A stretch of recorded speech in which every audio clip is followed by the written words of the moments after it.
A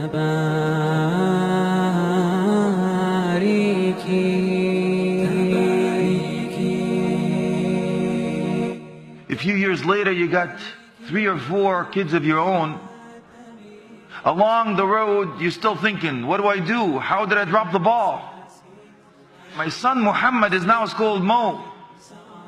And my daughter Fatima is called Queen Latifah. And I'm thinking, this is the same son that I put everything in, and the same daughter that I actually purchased everything for. They wear the hijab in front of you. As soon as they leave the house, the hijab goes off, the makeup goes on, the perfume goes on, the high heels, the bling bling. Your son wears the thobe and the kufi. As soon as he goes out, they do the Jekyll and Hyde. Inside the masjid, he's like Abu Bakr. Outside the masjid, he's like Abu Jahl. They have a Facebook account, and your name is Muhammad Deen. Now his name is Diablo. Your own daughter, Fatima, she has another Facebook account. It's called Foxy Mama.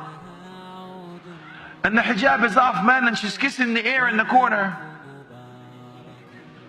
Will Allah subhanahu wa ta'ala hold me accountable on Judgment Day for the son and the daughter that I have, that I lost control totally over?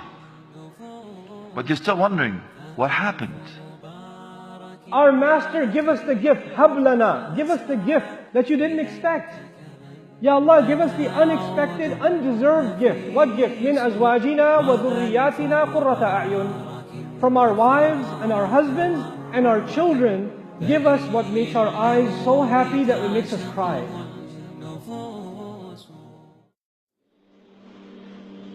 So we're going to give you some practical examples. Build the bridge from the past for a better future, inshallah. And how you can be a practical parent. You'll find out, my dear brothers and sisters in Islam, the key starts with you. And I usually talk to the brothers first. Weren't you the one to go and knock on the sister's door and ask for her hand in marriage?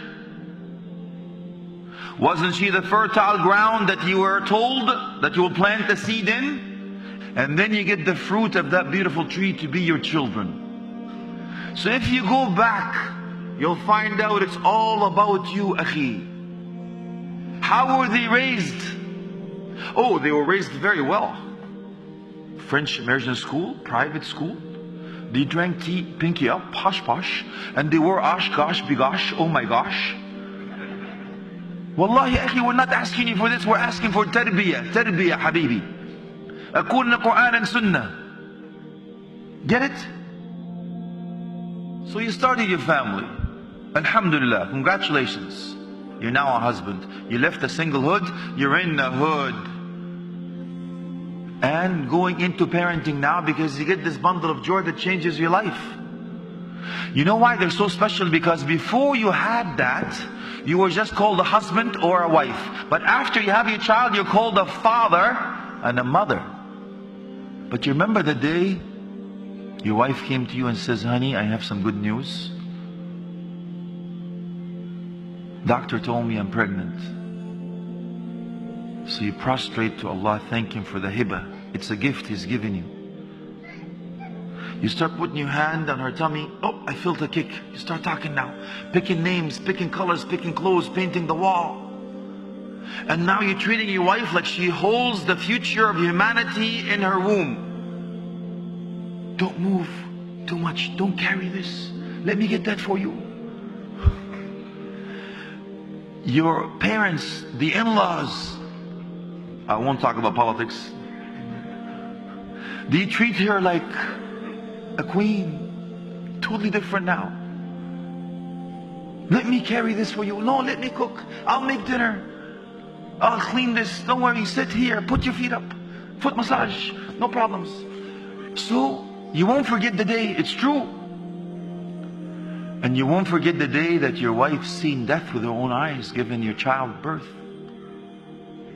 You won't forget the day that she actually looked at you for the first time and smiled. You won't forget the day that they looked at you and say, Baba or Mama.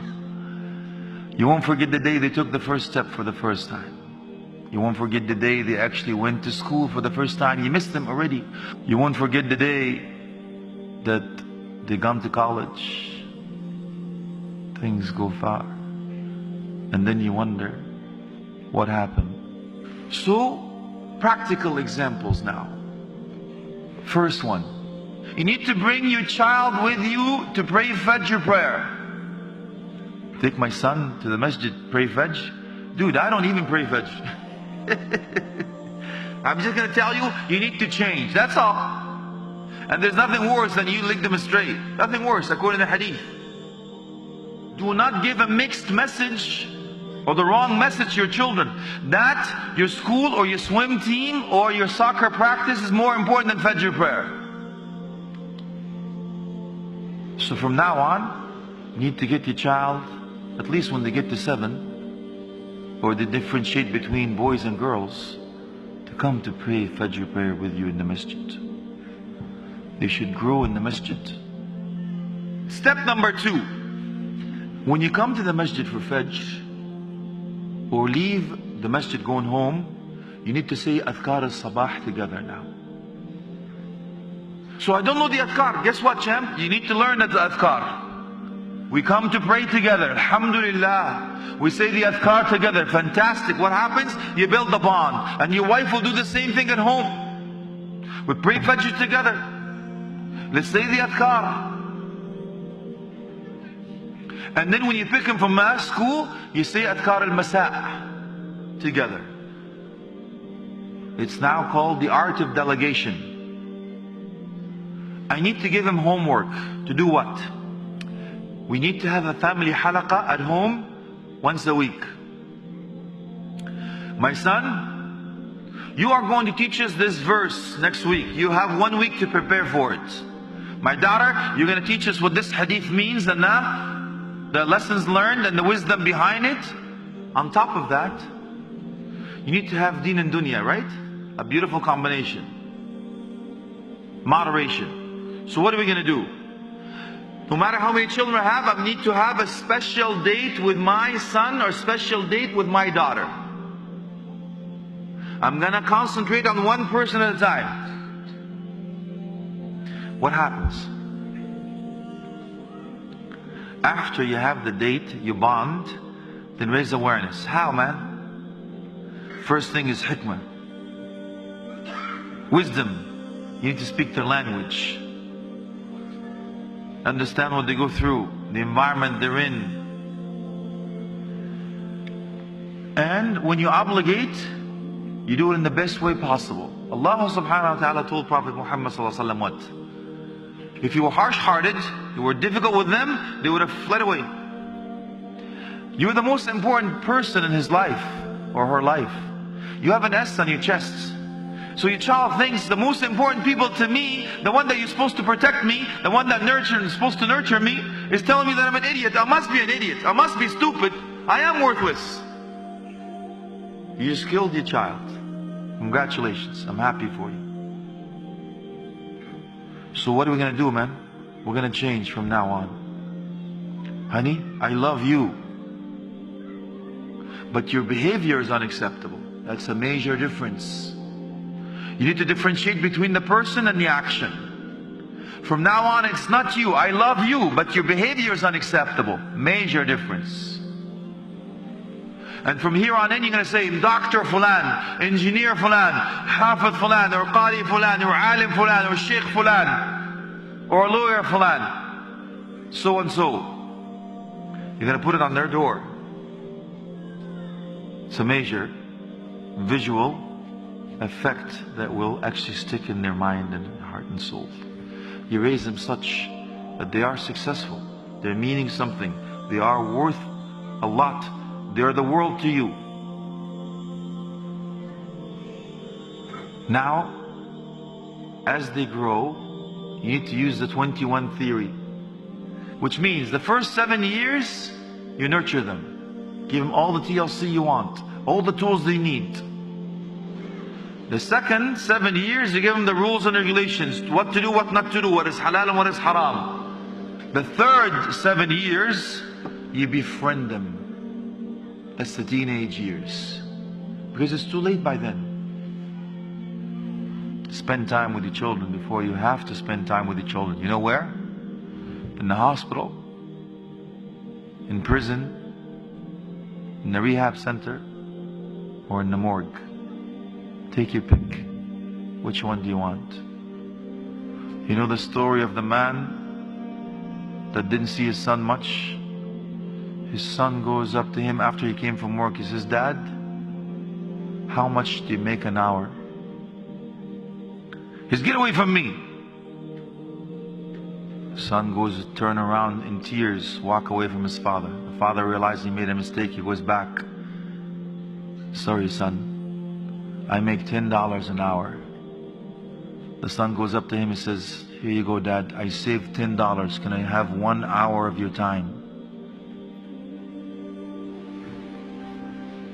Career mom. I've seen this with my own eyes, by the way. Woman drops off her daughter in the daycare provider. By the way, they don't spend time with them. The whole day is at work. They go home, somebody else looks after them, cooks the food, nurse this, change that. And then she came to pick up her daughter at night after. Well, you know what happened to her daughter? Her daughter cried. Why do you think her daughter cried? Because she thinks that she's going away from her mother. She thinks the daycare provider is actually her mother. And this woman is taking her away from her mother. Don't be a career mom, ukhti. This dua, our Master, give us the gift, hablana, give us the gift that you didn't expect. Ya Allah, give us the unexpected, undeserved gift. What gift? Min azwajina wa dhurriyatina qurrata a'yun. From our wives and our husbands and our children, give us what makes our eyes so happy that it makes us cry. It cools our eyes. You know what that means? It makes you so happy you want to cry. When you listen to your child recite Quran, then it makes you so happy you want to cry. When you look at your wife and how she's raising your children, it makes you so happy you want to cry. When she looks at the husband who wakes up his children for Fajr and takes them to the masjid, she wants to cry. She's so happy. Our husbands cry and our wives cry, but they don't cry because they're happy. We are asking Allah for tears of joy. We want to be so happy with our family. Your children should love, or they should run to you and hug you when you come home. That's the relationship you should have with your children. I'm talking to the fathers here. You cannot afford to be authorities over your children. You have to be friends and authorities with your children. The only one who will give them the love of Islam is you. And you will not be able to give it to them if you're only an authority. If you only yell at them and tell them what to do, but you're not their friend. If the fathers don't do this, we will lose this ummah. We will lose our next generation. I am telling you. I'm guaranteeing you. This is the dua. We are asking Allah to give us so much happiness from our wife and our husband and our children that it makes us want to cry out of joy. How will that happen? You cannot ask Allah for something and not make any effort yourself. When you're a good wife, your daughter will be a good wife. Wallahi, when you're a good husband, your son will be a good husband. And if you're not, then you will create bad families down in the future. And you will be the fault. You will be the reason. On Judgment Day, when I stand in front of Allah as an imam, they will be tied to me. And if I didn't do my job with them, and they made mistakes because of me, their mistakes will also cost me. I will be dragged down with them. But if I raised my children correctly, and I did good with them, and they went on to serve Allah's deen, and become good people, earn good deeds, then Allah raises them. And when He raises them, automatically, because I'm chained to them, He raises me. رَبَّنَا هَبْ لَنَا مِنْ أَزْوَاجِنَا وَذُرِّيَّاتِنَا قُرَّةَ أَعْيُنٍ